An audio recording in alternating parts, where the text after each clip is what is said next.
my phone because they are way better than what I have saved on my desktop.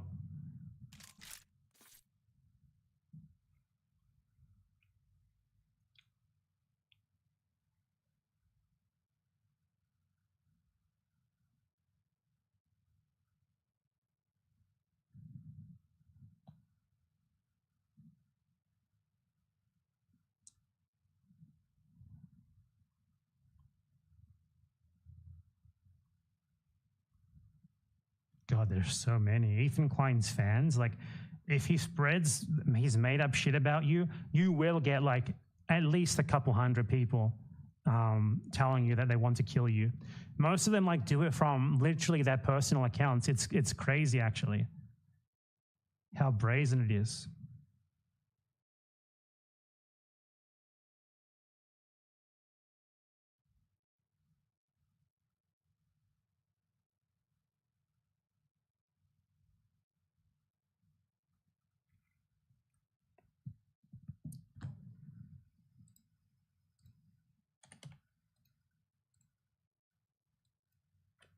One moment.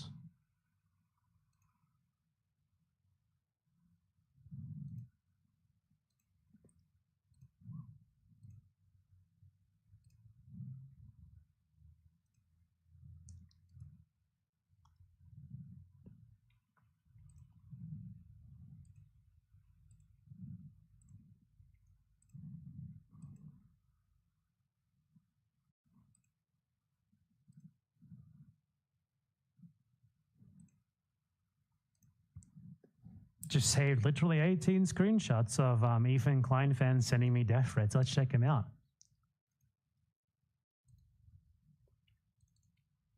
Because Ethan Klein, make no mistake, he is trying to incite people to kill his enemies because he knows that he can't actually beat us. I'm not kidding. He knows that he can't actually beat us on the issues, so he's attempting to weaponize his remaining audience to get us killed. It simply is that.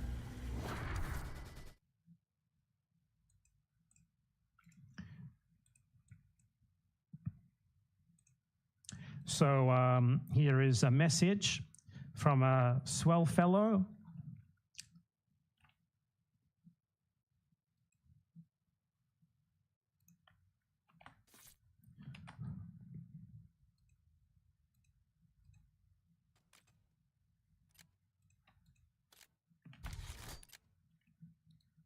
Who I will look at his messages in the roundabout way that I created. I got this swell message from a guy who literally messaged me from his business Instagram account where he's like a tarot reader in Mexico. Very fucking bizarre.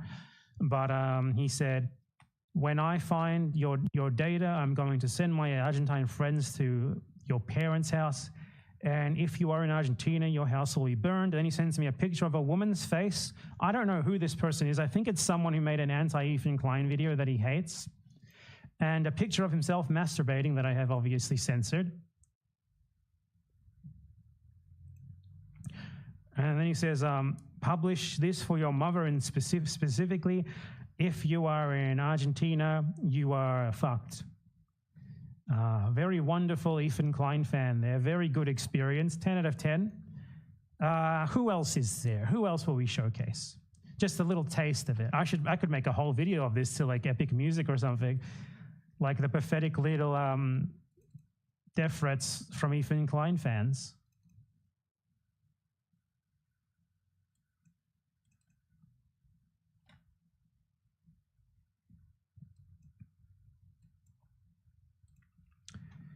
Everyone's best friend, Kyle, had this to say. Everyone loves a good Kyle, don't they? Let's check him out.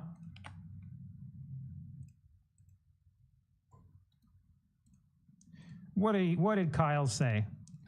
Kyle's, let me know that I deserve a bullet in the head and I should go fuck a goat because according to him, I'm a stupid Arab fuck.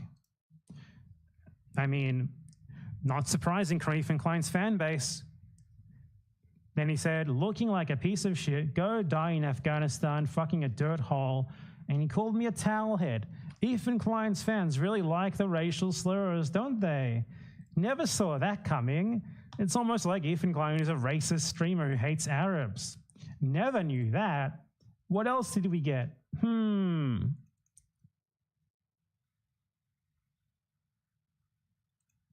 Isn't it funny, like Ethan Klein's example of him being harassed is just like people calling him an idiot. And my example of Ethan Klein's fans harassing me is them literally telling me like how they're graphically going to murder me. We have this great Ethan Klein fan who sent me an image implying that he was going to murder me with a 9mm handgun. I am human, I swear. I swear, I can even tell you which image is the cookies. Those free. And those free. Thank you. I love to say thank you to inanimate objects. This is Mr. DD Slick. You can get a nice picture of him there. It's probably not him, probably like some guy, but you know, a celebrity or something. 9mm, he says. Wow, I wonder what that means. Who knows? Very indecipherable. No one knows what that means. It could be anything.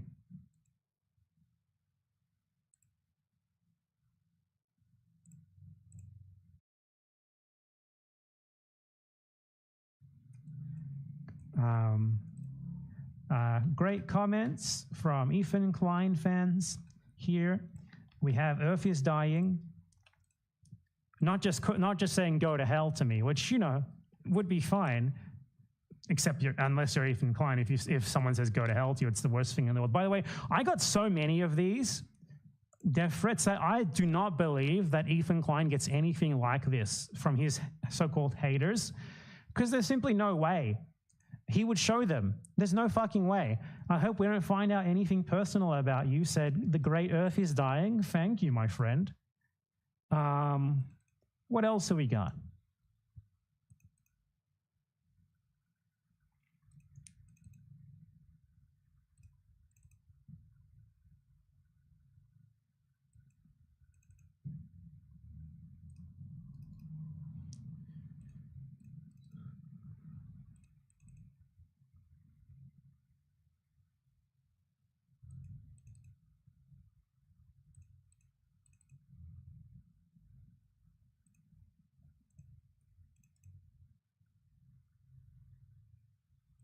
We have another extremely nice Ethan Klein fan who has something to tell us about knives and my neck.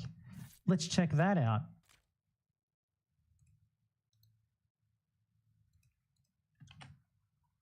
Can't wait to find out what he's got to tell us all about knives and necks. Ooh-hoo-hoo.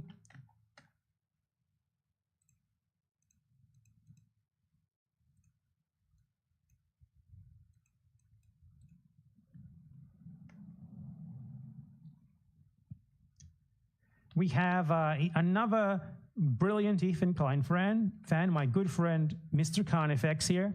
What has he got to say? Let's check it out, folks. Let's check it out. A glorious fan of Ethan Klein, doing what Ethan Klein wants his fans to do. He says, you better watch your back. I will stab you. I will 110% attack you with a knife, and I will aim for your neck. Do you understand, you subhuman freak? You look like your dad married a goat. Oh, and don't forget, there is no genocide in Gaza. Ethan Klein's fans tacking that on and at the end. Surprising. I'll be back in Argentina soon. Wow. Brilliant Ethan Klein fan. I mean, we get the point, don't we?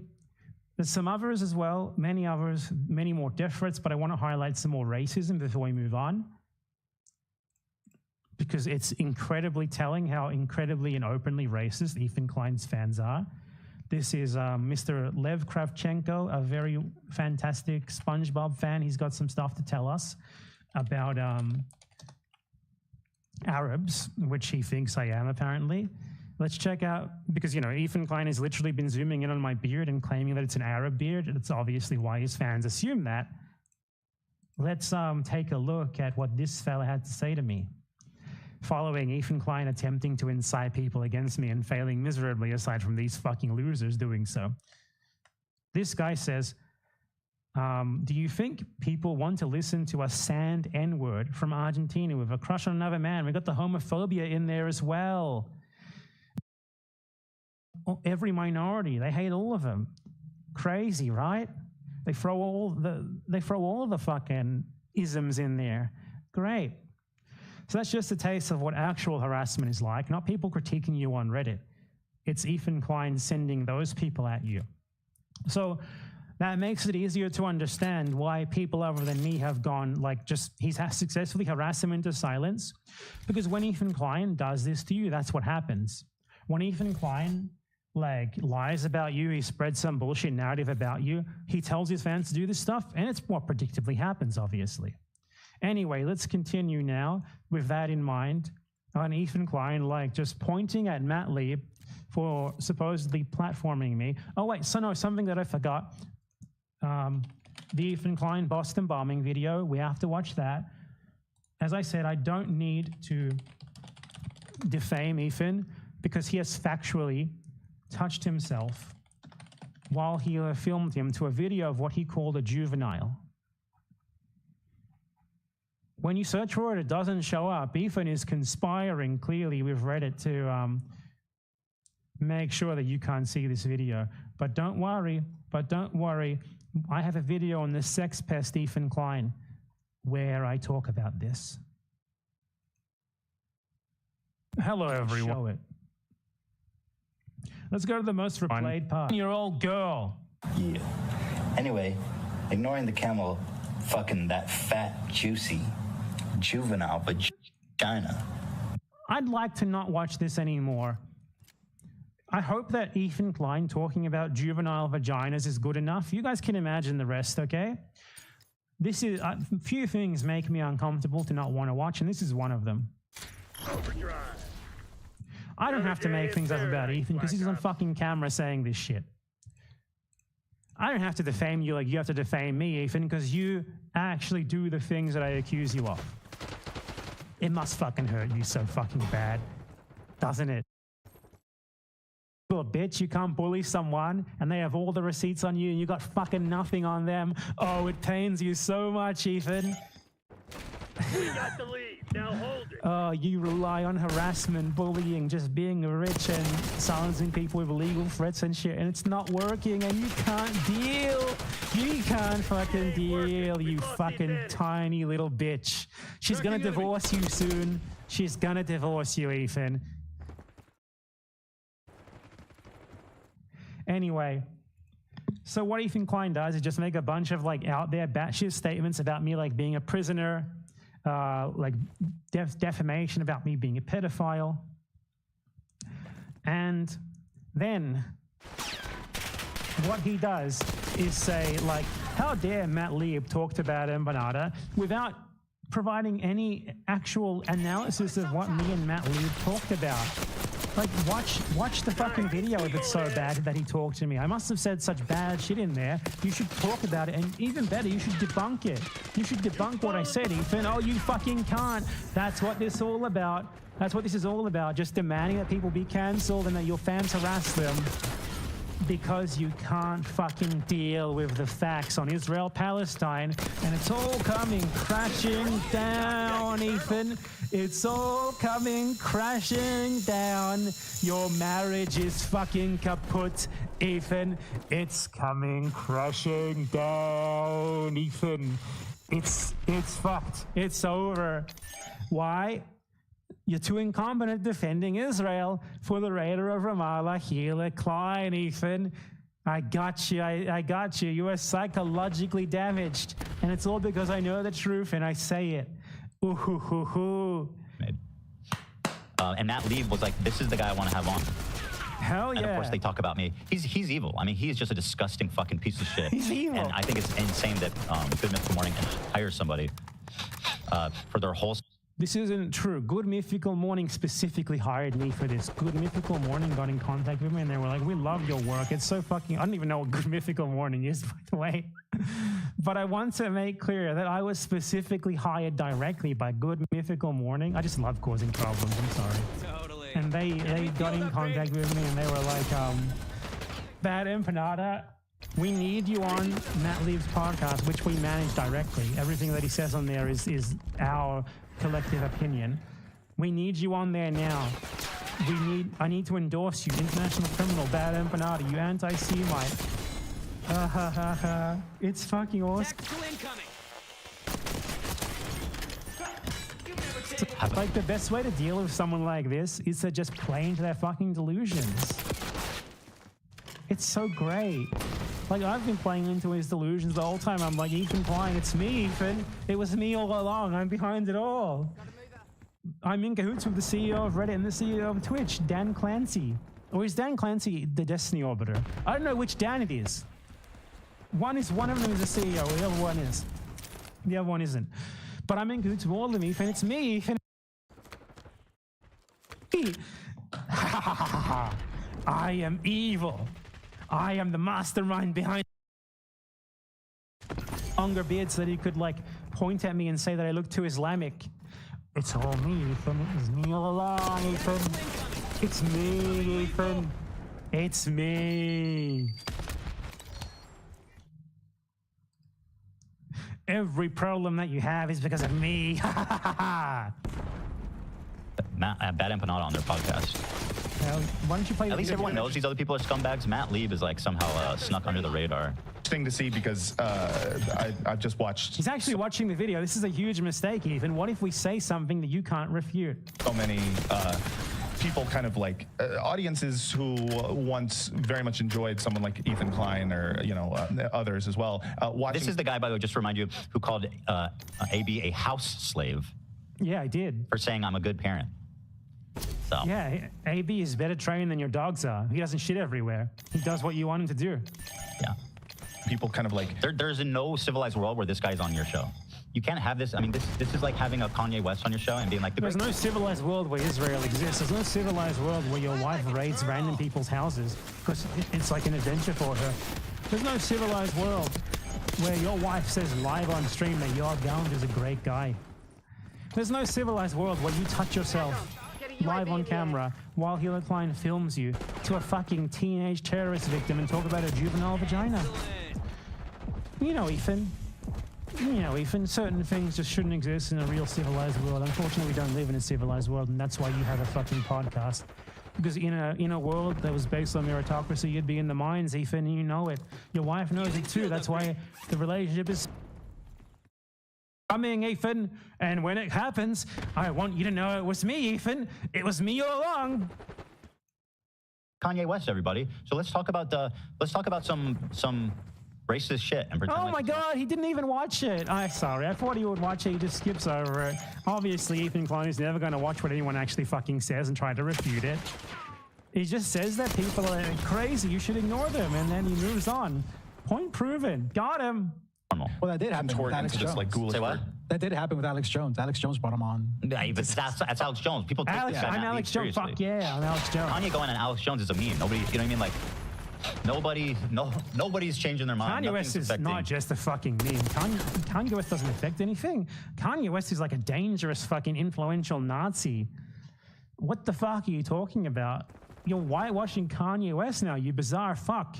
What the hell? I influence things, but Kanye West doesn't? You are crazy. Yeah. Version of themselves where they are just obsessed with. He's watching it. Oh my God, it's better than I would ever expect. The petty things about this subject, where they're not even. They don't. It's like. Anyway, go check it out yourself. I didn't even mean to pull up this link. Anyway, go check it out yourself. What he means by that is don't harass these people, obviously. He doesn't actually want them to watch the fucking video. He doesn't want to watch the video himself, especially because once we say something, he has to refute it, and he can't. So he has to skip it. He has to close it. Fucking moron.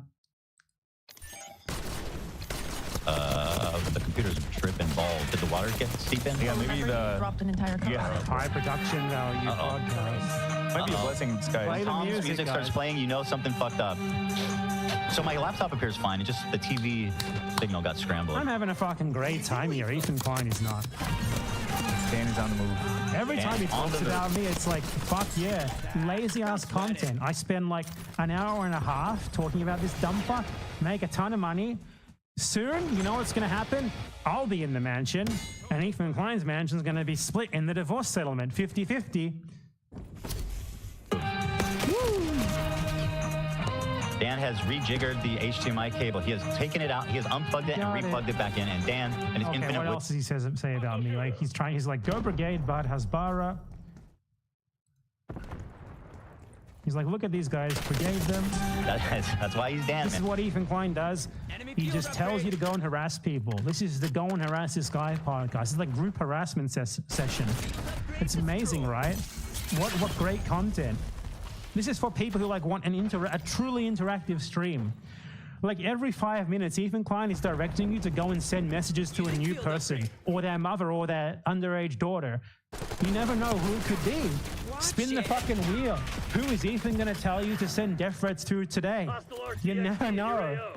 That's what this is. It's like a truly interactive streaming experience. I get it now. I get it now. Ethan Klein is a pioneer. He's pioneering like collaborative live doxing. I understand what the appeal is. I just realized it. That's it. That's what it is. It's just go harass this guy. Look at this guy's Facebook. Look at his mother. Look at his 16-year-old sister. Send messages to them. Tell them what's what. Look at these guys. Look at that podcast. Leave negative comments here now. This podcast had Hassan Piker on. Negative comments now, fans. Go, go, go. He's figured out how to make streaming truly interactive. It's like Twitch plays Pokemon for 2025. Great work, Ethan. Great moves. Good job. Proud of you. Incredible.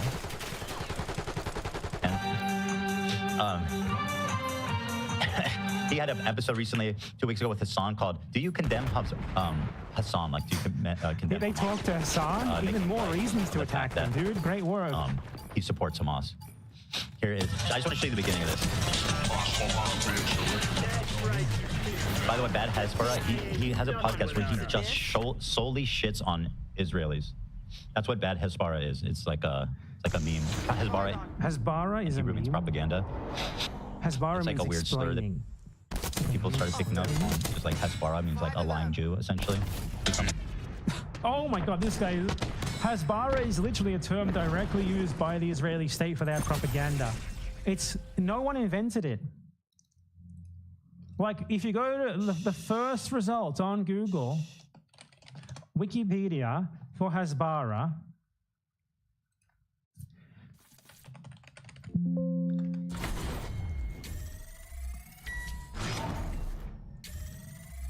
the contemporary term Hasbara was introduced by Nahum Sokolov, an Israeli Zionist, which it translates roughly to explaining. It's a communicated strategy that seeks to justify actions and is considered reactive and event-driven. And now, since the term has taken on a negative connotation because we call it out, now they call it public diplomacy. I'm pretty sure this article used to be called Hasbara and they changed it because Israel changed the term they use, but the Spanish wiki page still has the old version, which says Hasbara is a term used by the Israeli state and for independent pro-Israel groups to describe its efforts to explain the policies of the Israeli government and to promote Israel's image in the world. So Ethan Klein says Hasbara is an anti-Semitic slur. This guy is so far down the Zionist pipeline, he's going to show up outside of Reddit HQ with a fucking gold star on his shirt next week. It's that bad. It's that fucking bad. He's at that level of self-victimization. This guy is crazed, actually mentally unwell, needs help immediately, but he's not going to get it. He's just going to keep doing this shit. All right, come on with the... What kind of intro is this, man? Cut to the chase here. It's an intro song that is mocking the fact that Israelis claim that they own fucking everything. That's the intro. What's the problem? Too bad. Oh, everybody. Listen to this intro. You're actually going to watch something? Are you sure about this? This is a mistake, Ethan. Hey, and welcome to Bad Hasbara. The world's most moral podcast. Matt, you're okay. I'm alive. Whew, what a ladies and gentlemen. I didn't know if I was going to be doing. Are you sure you want to watch this, Ethan? What if they say like an actual point and you have to respond? This is a mistake. Here's my baddie. Here's my baddie. Baddie Empanada. Story. He's a straight baddie. you, Hannah, for being such a... When she comes out, please. What are they just watching an Israeli showing clothing and shitting on her? Like, is that what they're actually doing? Hold He on. does this constantly. Sorry, I know this is a tangent. It's a TikTok video of a fucking rich New York white woman who trying to sell clothing that she named after individual hostages. And it's just so like rich bourgeois white women bullshit, and we laughed at it. And I will do it again any day. Ethan Klein did this same thing where just like, what are they doing? Just laughing at an Israeli, when it was like Hassan showing footage of like crazed Israelis like rampaging and destroying aid settlements for Gaza. And he just called them normal everyday people who look like they're doing charity. He does this all the time. I just want to watch when he introduces him. Okay, here. I told him to introduce me as an international criminal. I hope he did. I remember. That's what Karen Bass meant to say. Yes, that was the URL thing. That's the spin. Songs about I'm going to do for this, Dan. How hard is it to find this woman? I couldn't knock about them, which in West Coast. Look at me. It was just here. This is a professional podcast. This is a professional podcast, by the way. You're watching professionalism. There's like 10 people on this crew. Shout out Adam Levin. Ladies and gentlemen, everyone else, please welcome Bad Empanada. Yeah, I just want to point out Matt Lieb and Daniel Mate are both Jewish. So I think the Hasbara anti-Semitic slur thing isn't going to work here, and it wouldn't work anyway. Gigantic. Kill Ela Klein. What a fucking... Yeah, dude, that was clearly said there. Like, he just clicks off. He just like inserts something that he made up in there. Like, oh, this guy definitely said to attack Hila Klein. He definitely said that. He just makes something up and moves on. He gets fucking too sick of what he's watching 2 seconds in. He can't even get to the points, especially tries to avoid the points fucking intentionally. My God. Scumbag. He should be fired. No question about it. I mean, that is probably related to the fact that his former housekeeper is fired him for a number of different reasons. Woo! So I would assume he doesn't actually have a housekeeper anymore, or perhaps he lost his extra housekeeper. So now the house is just like covered in dog shit. And he has kids, and his kids like crawl into the dog shit, and God forbid. Look at her chat. So this to me is like very important clip. This was streamed Monday, March 1st, 2 days before the CPS call came in. The call was made on the 3rd. This clip happened on Saturday. The call came in on Monday, exactly preceding that. Wow, and look at the comments. Call CPS.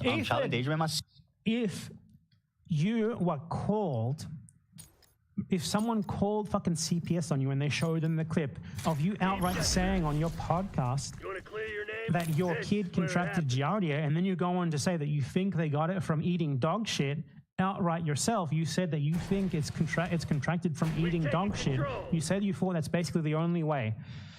Ethan, if someone showed that clip to CPS and CPS said they want to come to your house because of that, not only is that fair grounds for a CPS visit, but you're making things actively worse by going live and bitching about the CPS visit, rather than working on your parenting to make sure that the problem doesn't happen again.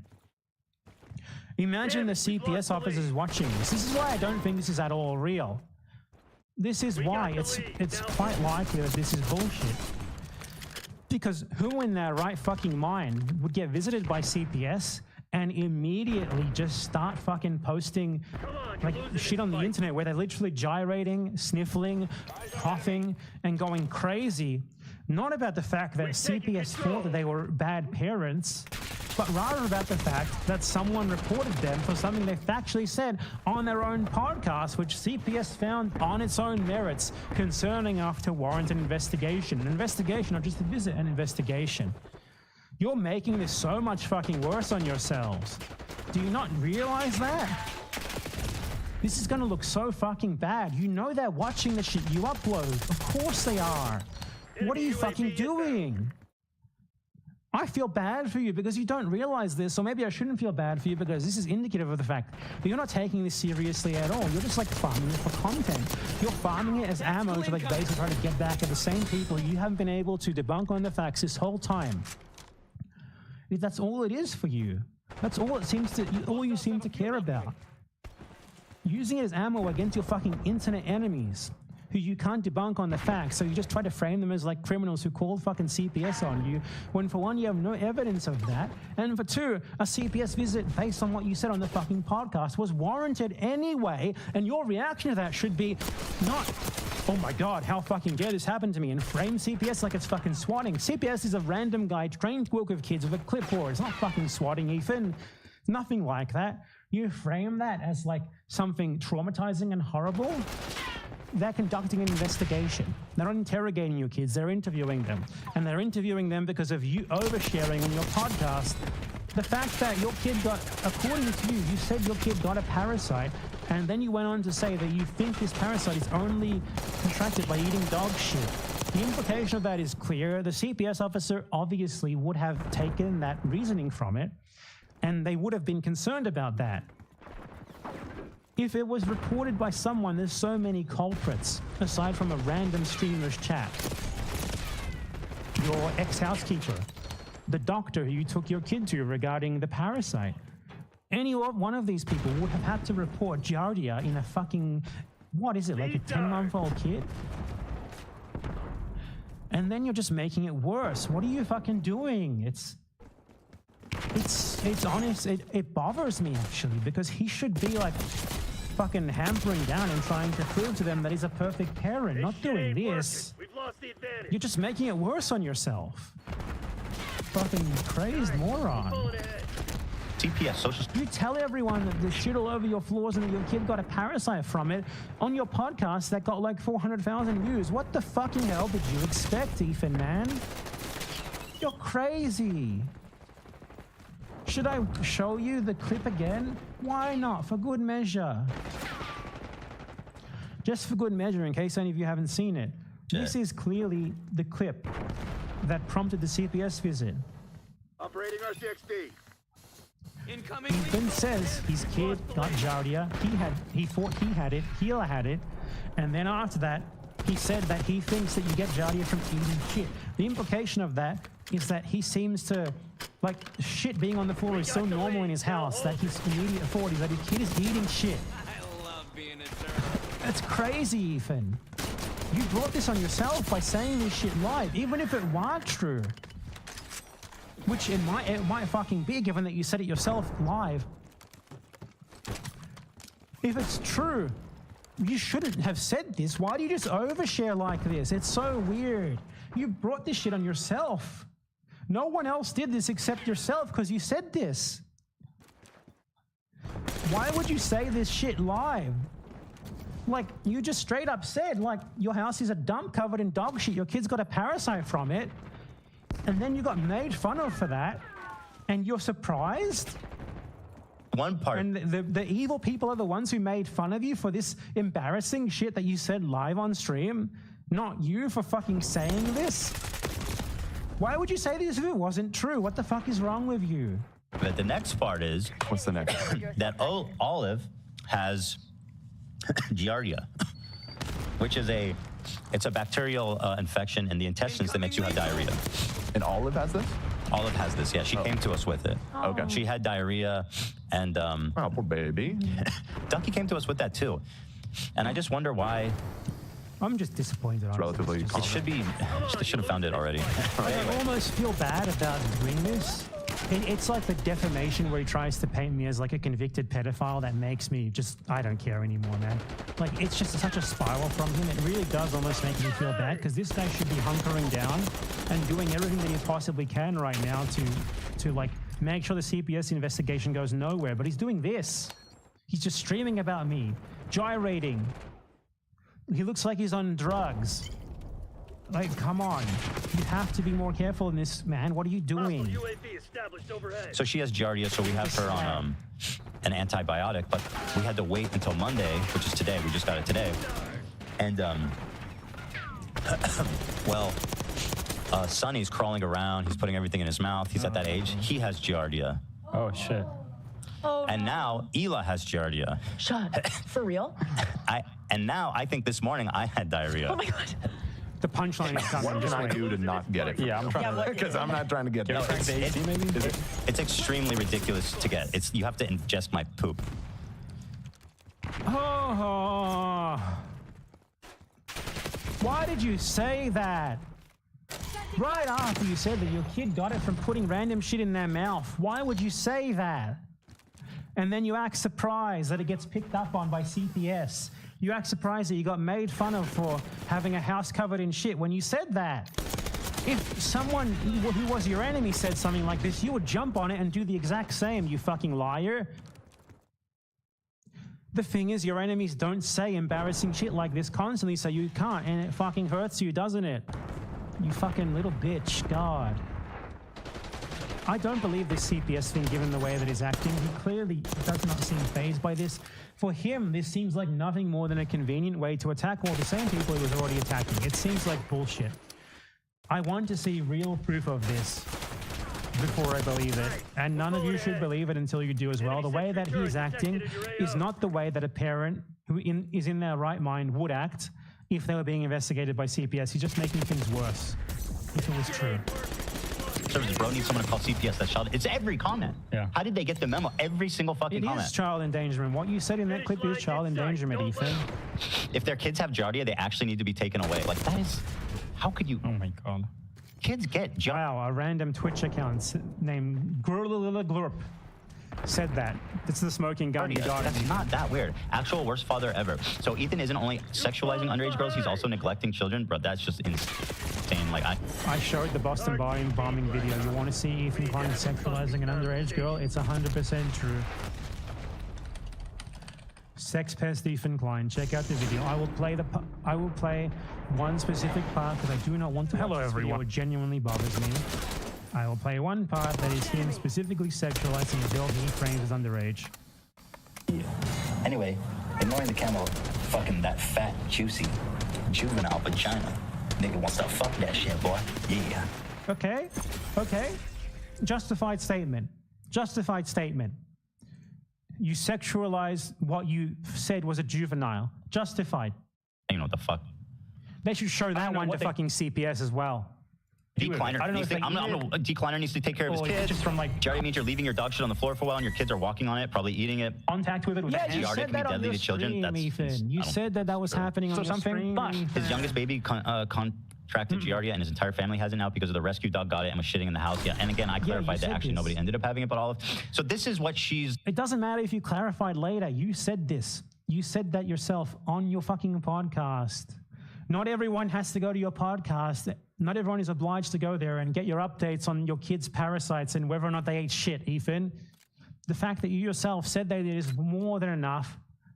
You've been citing defamation against tons of people. What happened like a month ago? You said that you were going to make a video with evidence that Hassan Piker is a rapist. You fucking didn't do that, did you, Ethan? Just fucking dissipated into nothing. You do this constantly. For what we say about you, we have clear evidence of you admitting it. You make shit up about people and then it never surfaces. This happens constantly. You fucking liar. Disgusting pig. This is her community while she's watching Bad Empanada talk about it. 2 days before the call came in. They contracted a parasite that I had previously never heard of in my life called Giardia. And then just look at her dumb fucking face. That is all over his house. Dude, how is it? I love the level of research. True. Yeah. I love the level of research. Dude, how dare you of all people say that? Is this true? It is true. You said it on your podcast. We went over it multiple times. Everybody in chat saying call CPS. Is this true even? How is it? Just from like contact with their hands or something. But they contracted a parasite. I was actually generous to him there. Contact with the hands or something. I was generous because he didn't just say that. He said that it was from eating shit in his own words. I was so generous there. Man, like, show some fucking show some respect, show some grace, dude. Show some...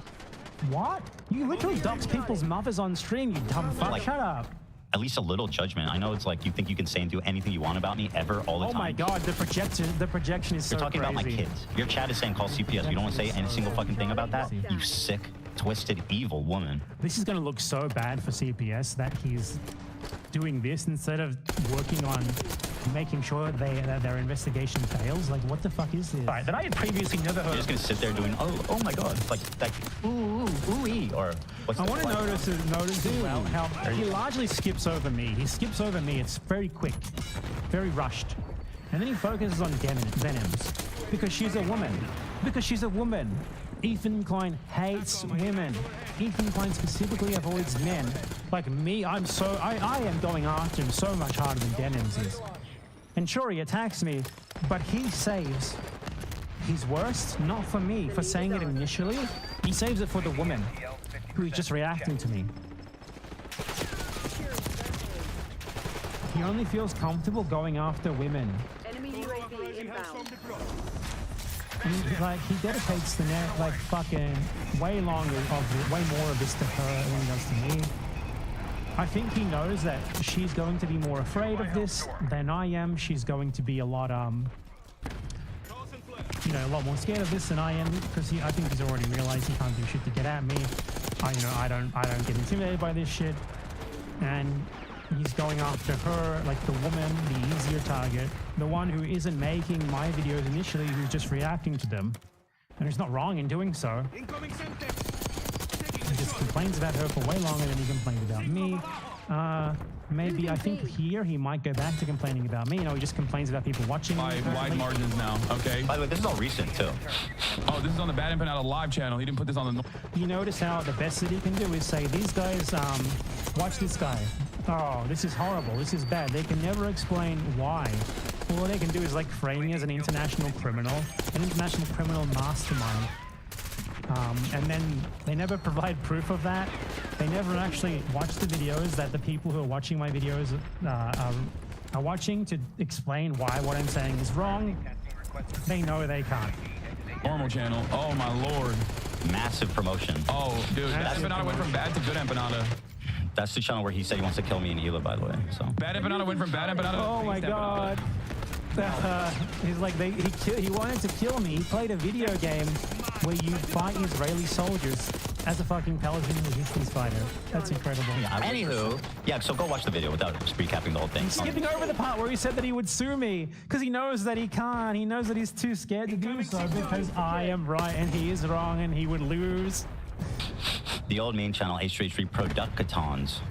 I do like the choice of watch you picked for the video. Oh, he moved on. Keep it that one. Keep it. Is he done? Why are there Discords? He's going over the fucking Discord screenshots claiming that there's a conspiracy against him again. Ah, this is such a train wreck. I'm glad that he covered me again because it's just funny at this point. It's free content for me. I'm gonna milk it. It's like the amount of money that I get from this compared to making a 1 hour long a video essay is so disproportionate that the perverse incentive to do so, to just react to Ethan Klein talking about me, is so great that I'm sorry I can't do it. Like it's so little effort. It takes so little time. It's honestly so funny. Like I'm gaining a reputation as a comedian because of this. I never knew I was funny before. I thought I was the least funny person in the world. Who knew? Soon I might be doing stand-up.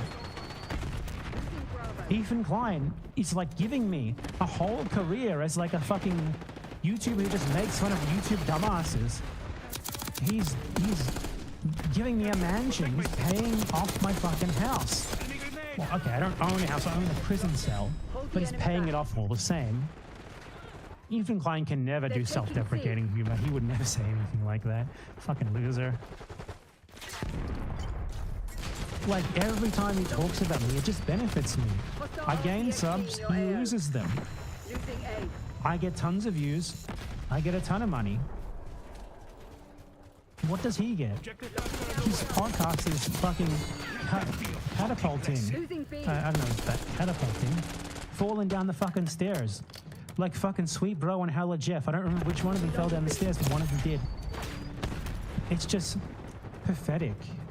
Every day that he dedicates his podcast, like half of it, to just screeching about people on the internet who don't like him, he ensures the downfall of his overall internet career. What a fucking moron.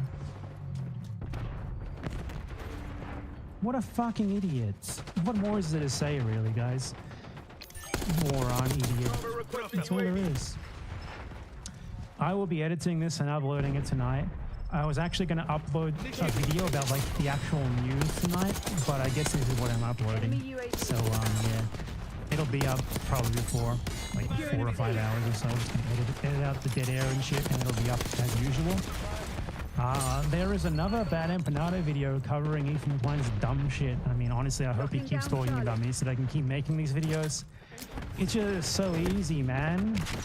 I could fucking fund it in my own animal shelter or something because of you. I should do that.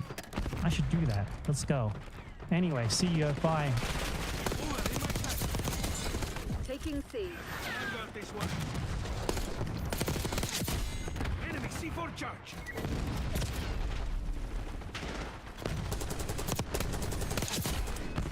Enemy scout post detected. If you like my videos and want to help me make more of them and faster, consider joining my Patreon. Thanks. About a month ago, the 6 million subscriber YouTube channel H3H3 Productions released a video called Content Nuke Hassan Piker. In this video, the host, YouTuber Ethan Klein, alleges that the political streamer Hassan Piker is an extremist that supports terrorism and terrorist groups. And over time, I started to learn that my co-host, he really likes terrorists. Promotes anti-Semitism and is radicalizing his viewers to do the same. He accuses Hassan of being a rape denialist and goes on to accuse him of prolonging what he calls the Israel-Palestine conflict with his radical views. This conflict will never end until people realize that Palestinian liberation and Israeli security are not mutually exclusive. You need both. And it can be done, but not while people like Hassan lie, propagandize, and incite hate. It's people like him, ironically, that prolong the conflict indefinitely. In this video, Ethan also criticizes Twitch, the platform that Hassan streams on, accusing the company of having a systemic problem of anti-Semitism. He cites the company's open support of Hassan, its sponsorship of a live event that Ethan claims was anti-Semitic. I feel like this is indefensible, blatant, obvious anti-Semitism, and this was greenlit by Twitch to appear on their main stage. And its alleged discrimination against Jews through a recent ban on new account signups from Israel. So I'm gonna tip my hand a bit here and say at the outset that this video is quite possibly the worst video I've ever seen. It's plagued with factual errors, misrepresentations, contradictions, and overt pro-Israel Bush-era U.S. State Department propaganda. For a more thorough breakdown of all of this video's problems, I'd recommend the YouTube channel Bad Empanada. He's gone point by point with these and debunked them, many of them months prior to the release of Ethan's video. Hassan himself has also responded to most of these claims also months ago. I will leave these videos linked below in the playlist. Given the existence of these dozens of other responses, I'm not here to repeat their arguments. You can just go watch them. No, the real reason I'm talking about Ethan's video today is less about what he says in it and more about what he doesn't say, the things he chooses to leave out. Save for a passing mention of an outdated, vastly underestimated death toll of Palestinians in Gaza, Ethan omits the Palestinian side of the story entirely.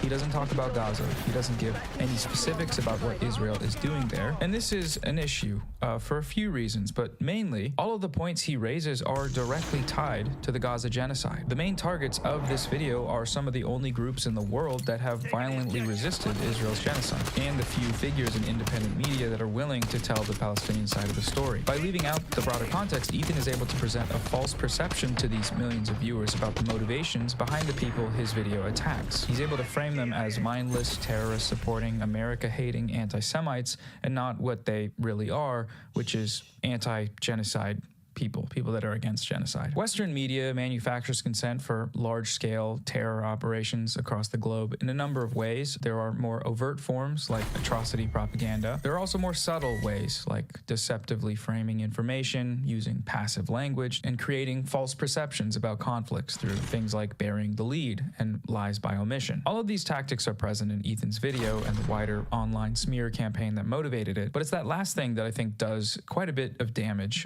lying by omission. The way Ethan's video is framed seems to imply that Israel's genocide in Gaza is not actually a genocide. He never explicitly uses the term himself, but it's presented as just another thing that's happening in the Middle East that's sad, but ultimately the product of a war. That there are deaths on both sides, and that all we need to have peace is rational dialogue between these two sides. This could not be further from the truth, and to better understand this, we need to talk about Gaza. Thus far, I've been using the term genocide in reference to Israel's actions in Gaza, but it seems like a lot of the people using it on social media here have a general lack of understanding of the gravity of what that term actually means. Genocide isn't just bad thing that's happening where people are dying. No, that's not what it is. It's a Holocaust. The U.S.-Israeli Holocaust. That's what it should be called. Israel is using everything in its power to eradicate Palestinians from the planet. The fact that Israel's actions in Gaza amount to genocide isn't controversial. Not among the experts, at least. This is the near universal consensus among top human rights groups and humanitarian organizations operating on the ground in Gaza that Israel is committing genocide, countless war crimes, and crimes against humanity. There is the Amnesty International report, a 300-page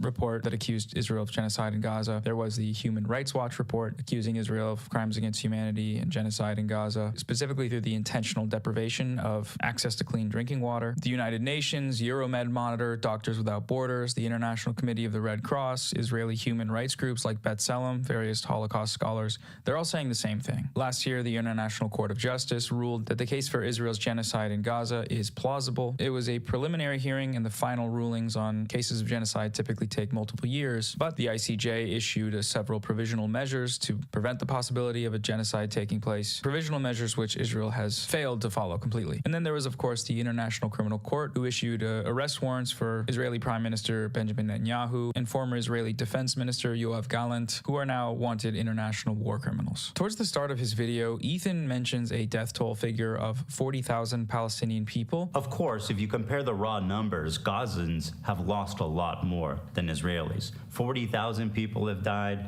and neighborhoods have been completely flattened during this war. The figure he cites is wrong. It's just wrong. Credible estimates have placed the full scale of the slaughter in Gaza at over 65,000 deaths due to traumatic injury alone, with further projections that include indirect deaths in the hundreds of thousands, potentially over 10% of the population of Gaza. Ethan's brief and false citation leaves a lot of other things unmentioned, like how the vast majority of these deaths have been Palestinian civilians, including over 15,000 children. The United Nations described Gaza as a graveyard for children just months into the genocide, and after that, Israel only ramped up its child killing. Ethan does not mention that over 1,200 families have been completely erased from the Gaza civil registry, meaning that every single member of their bloodline has been killed. Nor does he mention that the mass slaughter of these innocent civilians has been intentional. Israel has a long history of intentionally targeting Palestinian civilians for slaughter. This dates back to the Nakba, the ethnic cleansing of over 700,000 Palestinians from their land in 1948, which included the massacre of thousands of civilians. And it's also evident in all of Israel's many previous violent incursions into Gaza specifically. During Operation Cast Lead, starting in late 2008 to 2009, Israel slaughtered about 1,400 Palestinian people. 300 of those were children. During this widespread massacre, Israel ordered people to shelter in schools, so-called humanitarian safe zones, then proceeded to bomb the schools and kill people by the dozens. This practice has continued at an even larger scale in the latest escalation in Gaza. Firas, my brother Firas, he screams. The pain is overwhelming as corpses lie by his feet.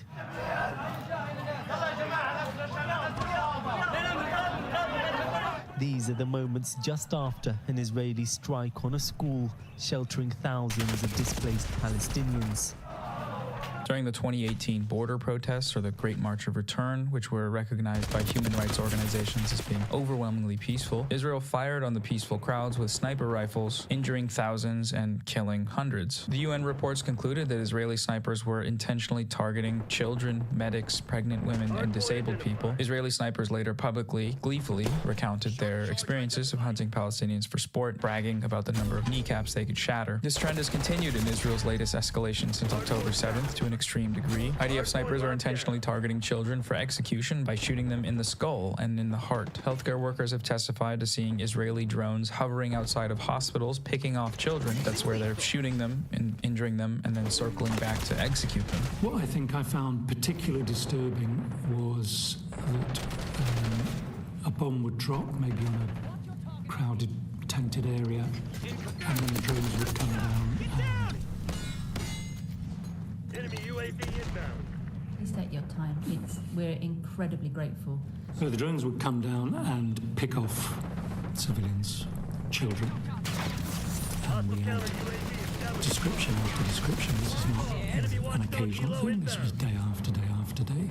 Operating on children who would say, I was lying on the ground after a bomb had dropped, and this quadcopter came down and hovered over me and shot me.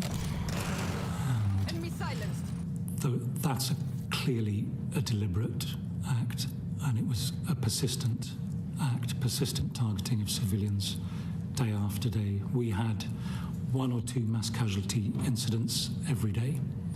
And that meant 10 to 20 dead, 20 to 40 seriously injured.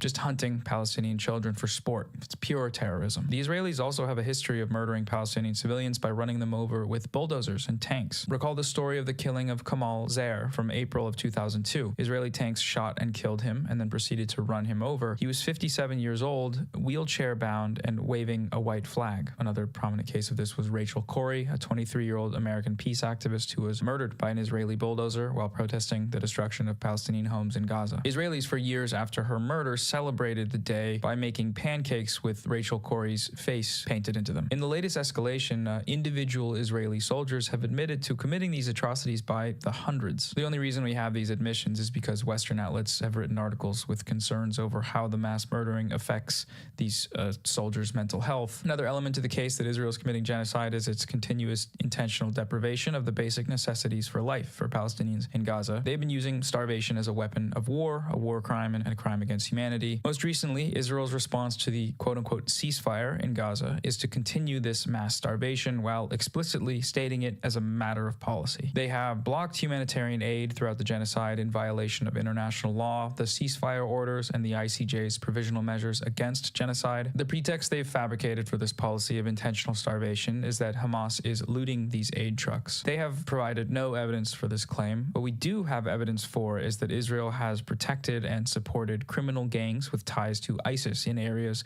that Israel has full control over, and these groups have been looting aid trucks. Israel is intentionally depriving Palestinians in Gaza of access to clean water. Oxfam reported that Israel has destroyed over 1,000 miles of water and sanitation networks, leaving less than 7% of pre-war water levels in Rafah and North Gaza. Israel has also partially or entirely destroyed over 80% of water and sanitation infrastructure in Gaza, including all 6 of its mainline wastewater treatment plants. Brutal, violent attacks on the healthcare system are another aspect of the genocide.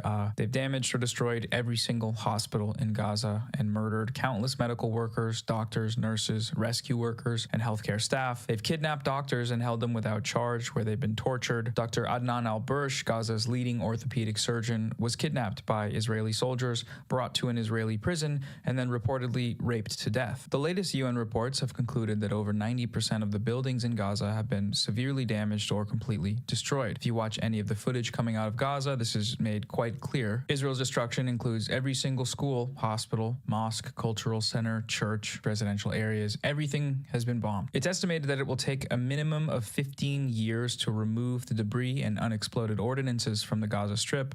That's just removing it, by the way, not rebuilding. In September, the UN released an estimate that because of Israel's illegal and inhumane blockade around Gaza, which regularly limits the transfer of things like concrete into the Strip, fully rebuilding Gaza will take 350 years. Gaza is about 25 miles long and 5 miles wide. It is one of the most densely populated areas on Earth. It is in this area that Israel has dropped equivalent to that of multiple nuclear weapons. Israel has done this with full knowledge that over half the population of Gaza is children. So no, this isn't just a case where 40,000 people died.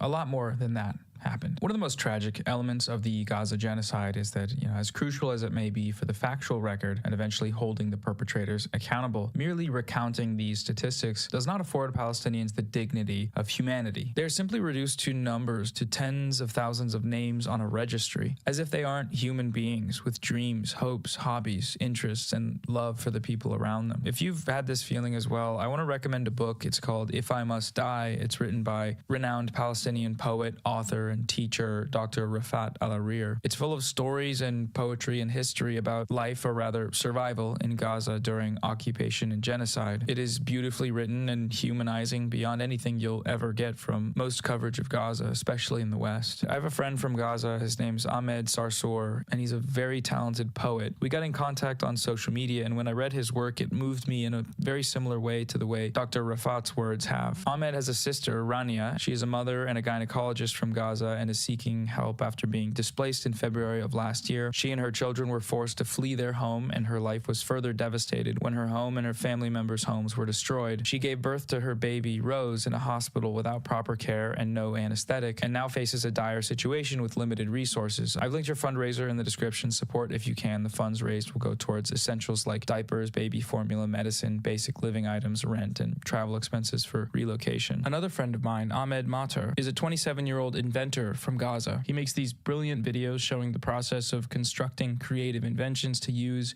in order to survive in Gaza. After the so-called ceasefire was implemented, Ahmed and his family returned to their home in the north only to find that it had been looted, vandalized, and destroyed by the occupation forces. Support his campaign if you can. I will leave these fundraisers as well as a link to Dr. Al-Arir's book in the description. The book is devastating, though, especially considering the fate of its author. Dr. Rifat was killed by Israel in a targeted assassination in December of 2023. He was killed alongside his brother, Salah, with his son Muhammad and his sister Asma and 3 of her children. This came after having over 30 members of his and his wife's family slaughtered by Israel over the course of their lives. What these numbers also fail to communicate is the weight and depth the effects of this crime has had and will continue to have for generations. To speak only of the children of Gaza, they will forever hold the wounds and trauma caused by Israel's genocide in their minds and hearts. It was reported that when asked, over half of the children in Gaza expressed a desire to die. Many of them already held such wounds, though, of course, but in terms of sheer scale and intensity, what we're seeing now is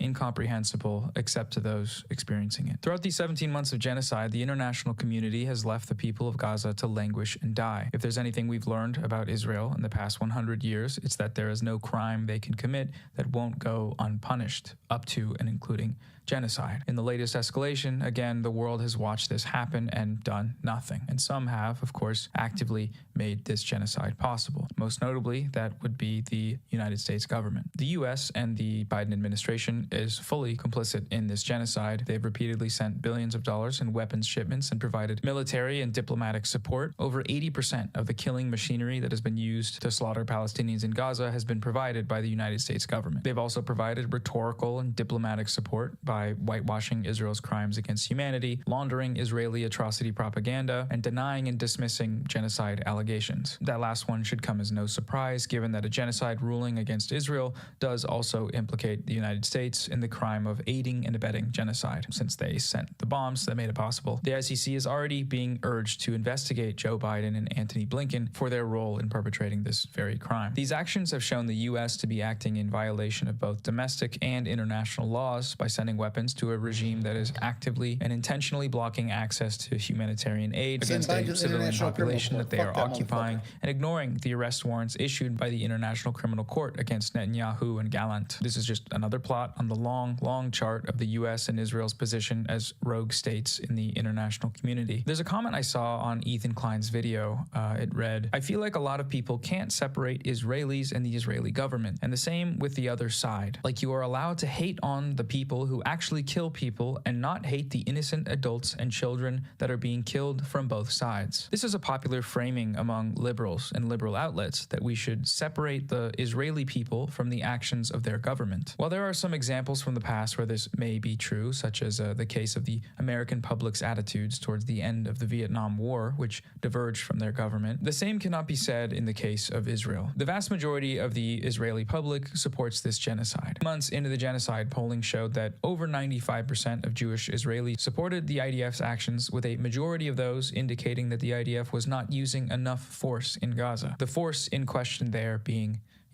genocide. They wanted more. It wasn't enough, apparently. 17 months later, and nothing has really changed. Just weeks ago, polling indicated that the Trump administration's plan to facilitate the ethnic cleansing of Gazans was supported by over 80% of Israelis. This headline refers to Israelis as a whole, but that 80% support statistic is actually only the perspective of Jewish Israelis. A majority of Palestinians with Israeli citizenship, or Arab Israelis, as the Israeli government tries to call them, considers this ethnic cleansing plan to be immoral. When it comes to Jewish Israelis, peace, however, that number drops to just 3%. This should come as no surprise, given Israel's history. A country that exists on the logic of ethnic supremacy and colonization requires a certain level of dehumanization to keep its inhabitants from collapsing under the weight of the reality of their rotten society. Another way to get a handle on the seemingly ubiquitous genocidal fervor among Israelis is by just talking to them. How many civilians have been killed in Gaza, from what you know? Who gives a shit? Okay, but don't you feel like, for example, children? Children grow up to be Arabs. I read the numbers last week. My memory died and went to heaven. I don't think children should suffer, but they're always casualties. And since they do a lot of pru-urvu, that is the natural result. חפים מפשע נהרגו בעזה.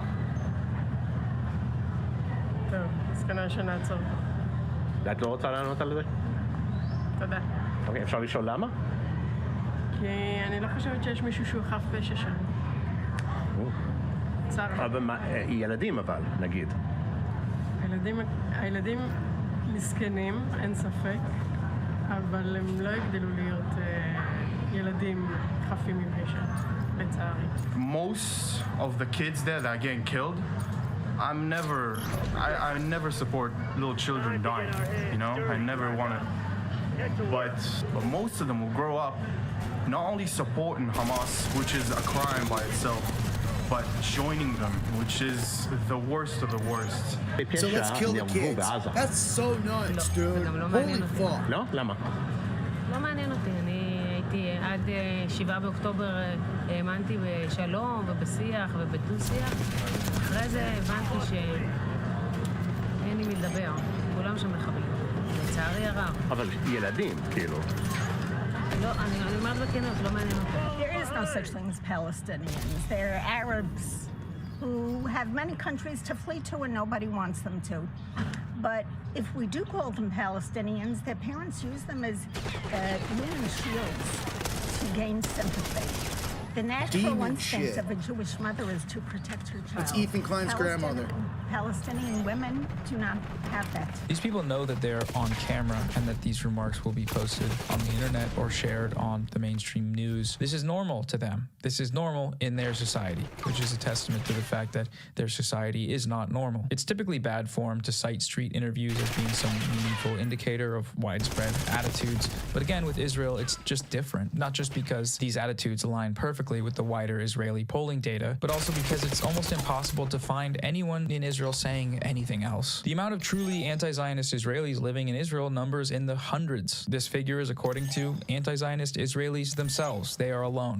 Everyone around us are completely genocidal maniacs. Everyone around you. And I don't mean it metaphorically. It's not metaphorically. It's literally. Everybody. It will be your family, it will be your teachers, it will be your colleagues, everyone around you. So you're alone. Even if we will gather all of those anti-Zionists together from Jerusalem or Tel Aviv or Haifa or whatever, it will not be more than, I don't know, 500? There's no tangible internal opposition within the country. The Israeli left is a myth. This is reflected once more in the openly genocidal sentiment we see on social media from IDF terrorists who have been willingly, gleefully, posting their own war crimes on the internet for everyone to see for a year and a half. They go into the homes of Palestinians, and they're often clearly staying there, and they just smash them up. And they film themselves smashing them up. They also delight in going through women's underwear drawers, and this is a sort of recurring obsession.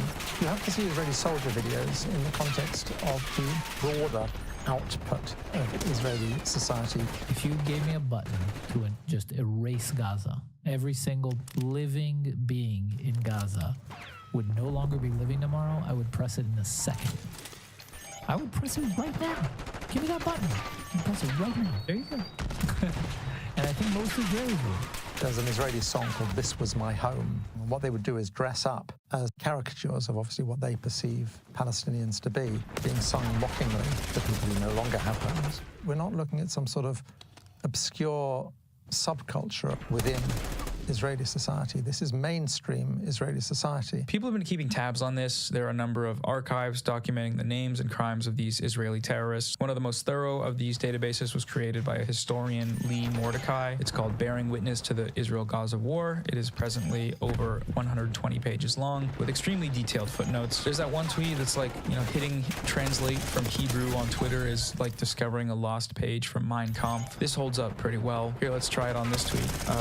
The survivors of the 2025 Holocaust are proof that every trace of the murderous mutations in Gaza must be erased, from delivery rooms to the last elderly person in Gaza. 100% dead in Gaza. That there is Barashi Kinneret, the host of a mainstream Israeli news channel. One more example that I found particularly striking was the Right to Rape protests. A group of Israeli prison guards were placed under investigation after security camera footage leaked showing them gang raping a Palestinian prisoner. The Israeli public reacted in uproar, not because of what they were alleged to have done, but because they were potentially going to be punished for it. Protests were held outside of the prison, attended by top Israeli officials. Mainstream Israeli news channels brought on one of the alleged rapist soldiers for interviews, supporting him and his right to kill and rape Palestinian hostages. Again, this wasn't some extremist fluke. It was reflected in broader polling of the Israeli public. According to a poll taken around that time, 65% of Israeli Jews oppose criminal prosecution for soldiers suspected of raping Palestinian detainees. And 47% of Jewish Israelis answered that Israel does not need to abide by international law and maintain moral values in the war. Simply put, it's a genocidal society, top to bottom. Perhaps the most complicit party to enabling this genocide, aside from the material support of Western governments, is the Western media. As previously mentioned, this support largely takes two forms. The more overt kinds, like spreading misinformation and explicit Israeli state and IDF propaganda, and the other more subtle, yet significantly more frequent and effective, is that of manufacturing consent. Reporting on Palestinians has some clear differences in coverage, language, and framing when compared with other groups. In the first 100 days after Russia's invasion of Ukraine, 262 children were killed. In the first 100 days of Israel's assault on Gaza, more than 10,000 children were killed. The true number is likely much higher, but mentions of child deaths and related terms were 33.4% higher for Ukraine than for Gaza. During this time frame, CNN mentioned child victims of the war 2,446 times for Ukraine versus 2,110 times for Gaza, and MSNBC mentioned child victims of the Ukraine war 1,775 times versus 1,522 times for Gaza. This means that for each child death from Ukraine, children receive the equivalent of 16.1 mentions on air, whereas children in Gaza receive the equivalent of 0.36 mentions. MSNBC did not run a single segment in the first 100 days that focused specifically and exclusively on the plight of children in Gaza. MSNBC ran over a dozen segments focusing specifically on the plight of Ukrainian children during the first 100 days of that conflict. Emotive language was barely ever used to describe the killing of Palestinians. This comes despite the vastly higher death toll over the same period. On CNN and MSNBC, the words war crime and genocide were mentioned 17 times more in the context of Ukraine than in the context of Gaza. Ukrainian victims were labeled as subject to war crimes or genocide 1,790 times compared to just 104 mentions for Palestinians. And we still see this now, obviously. During the hostage exchanges as a result of the latest so-called ceasefire, for example, you may notice that Palestinians detained without charges in Israeli jails, of which there are thousands, they are referred to as prisoners, whereas the IDF soldiers, that is, actual militants that were captured by Hamas on October 7th, are referred to as hostages. One of the greatest tweets of all time that I've ever seen described the capture of an IDF terrorist during October 7th as him being kidnapped from a tank. Kidnapped from a tank. Kidnapped from a tank. Coverage has been focused almost exclusively on the condition of these IDF quote-unquote hostages, rarely making mention of Israel's contribution to their condition, like how they starve out the population of Gaza, which obviously affects all of the people in Gaza, including the Israeli hostages in Gaza, or the fact that they rain airstrikes on them all day, every day for 16 months straight. Is that good for your health? Is that healthy? The same cannot be said of coverage of the Palestinian hostages. Despite emerging from these Israeli jails with clear evidence of extreme physical abuse, images of the Palestinian hostages are rarely, if ever, shown.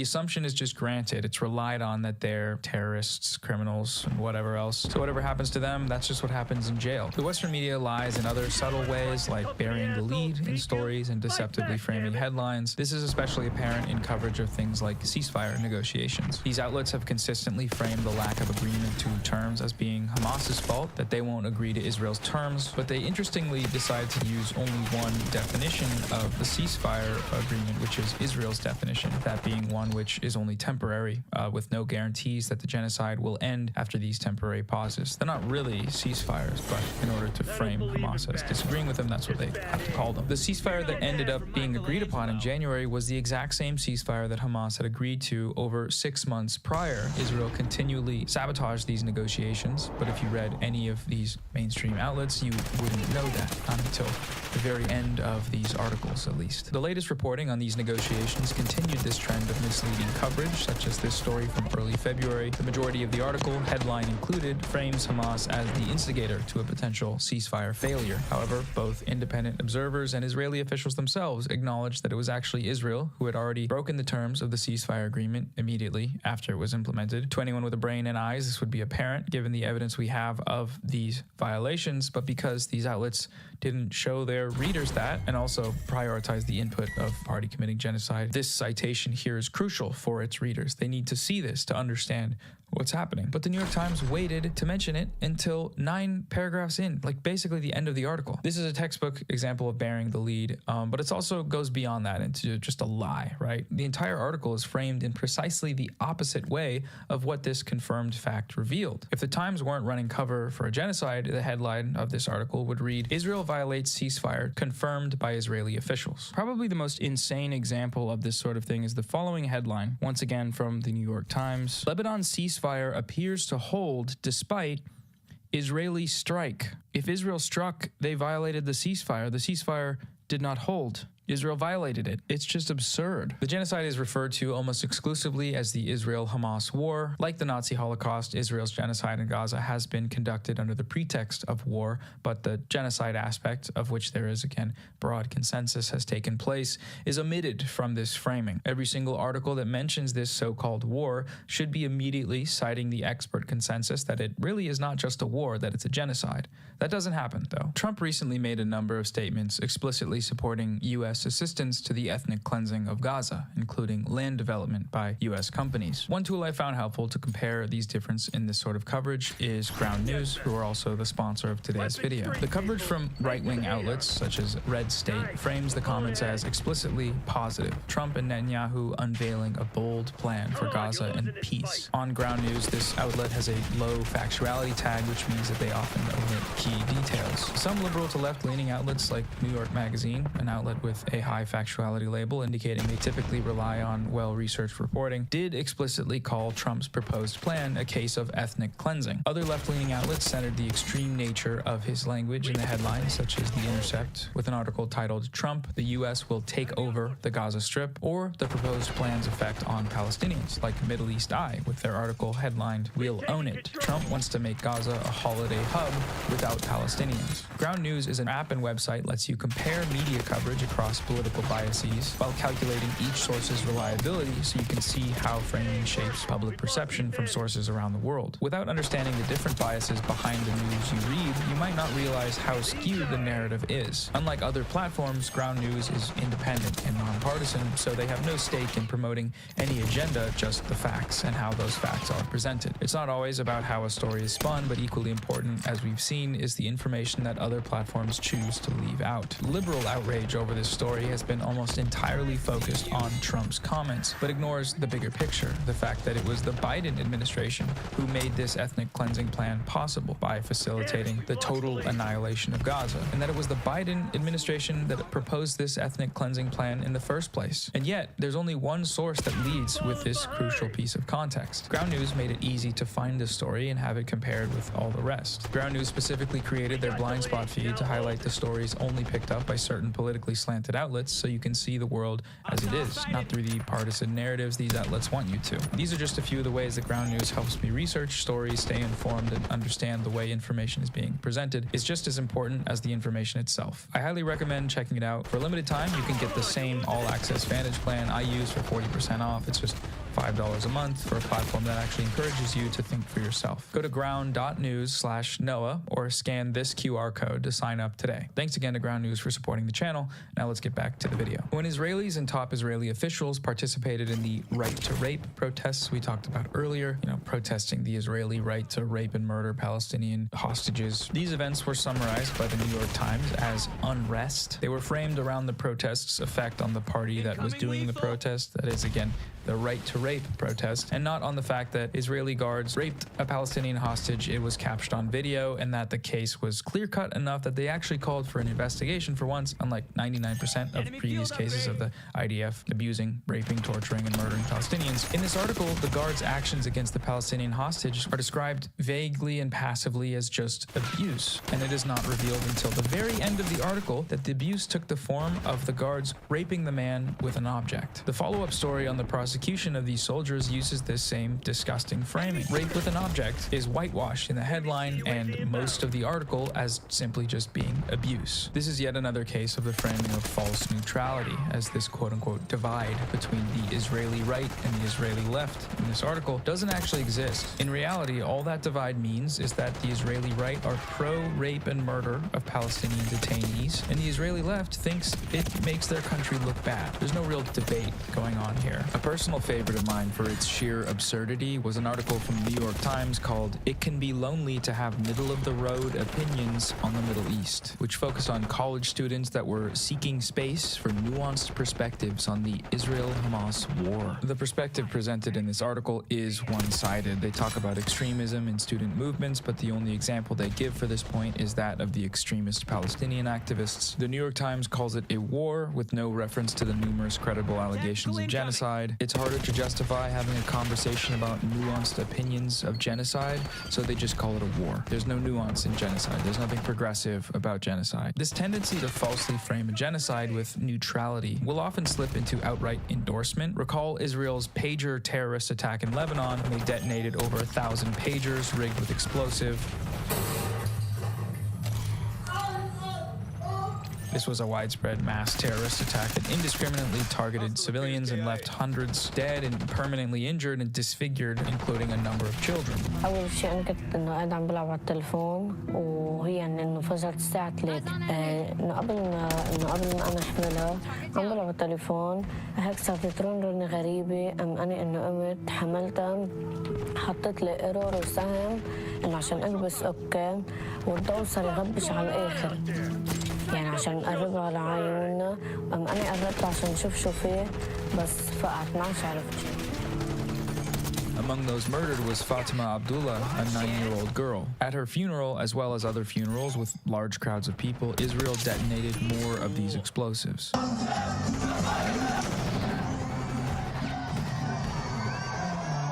Despite this being a child-killing and maiming indiscriminate terrorist attack in violation of international law, in Western liberal media it was presented as a cool James Bond-style operation. It was described using words like ambitious, sophisticated, and daring. The Israeli spy agency Mossad launched one of the most daring and sophisticated deceptions in the history of counterintelligence. An extraordinary act of espionage, an example of Israel's technological prowess. According to the New York Times, the attack restored the aura of Israel's intelligence agencies. Before covering the attack, these outlets always, of course, make sure to mention Hezbollah's U.S. designation as a terrorist organization. Don't worry, guys. They were just terrorists. Nothing to see here. We got the bad guys. They were bad. We are good. Mission accomplished. And of course, as we've touched on a couple times, lying by omission. That's another thing. With every previous example, you see it. The Israeli hostages received wall-to-wall coverage with no mention of the fact that the majority of the deaths of these hostages were a product of the Israeli military through air airstrikes or firing on hostages while they were waving white flags, or that on October 7th, Israel issued the Hannibal Directive, killing likely many hundreds of its own civilians as a matter of official policy. One of the really effective propaganda strategies that results from these lies by omissions comes in the case of genocide allegations. Western outlets rarely, if ever, actually mention the numerous allegations of genocide levied against Israel. The few times that they do, they're often brief, unspecific, and accompanied with equivocation or lengthy citations of Israel's defense against the allegations. When the New York Times covered the Amnesty International genocide report, the subheading immediately backtracks into running cover for Israel. Israel rejected the charge, the first of its kind by a major human rights organization, saying it was based on lies. The Times went on to spend more of the article sharing the IDF's defense against the allegations than any of the findings from the actual report. Amnesty International gave us 300 pages of facts about genocide.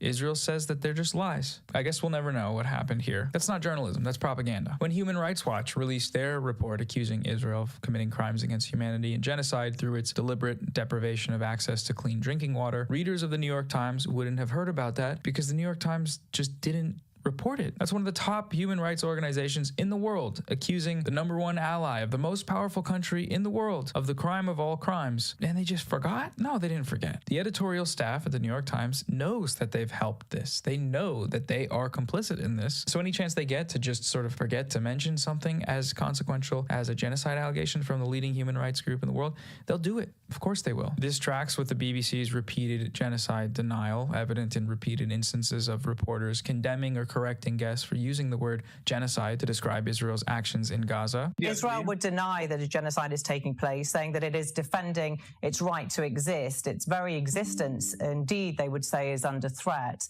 So there are obviously two sides to this. This whole issue of right of self-defense has allowed Israel to inflict the mass murder and mass destruction, what the ICJ now describe as plausible genocide.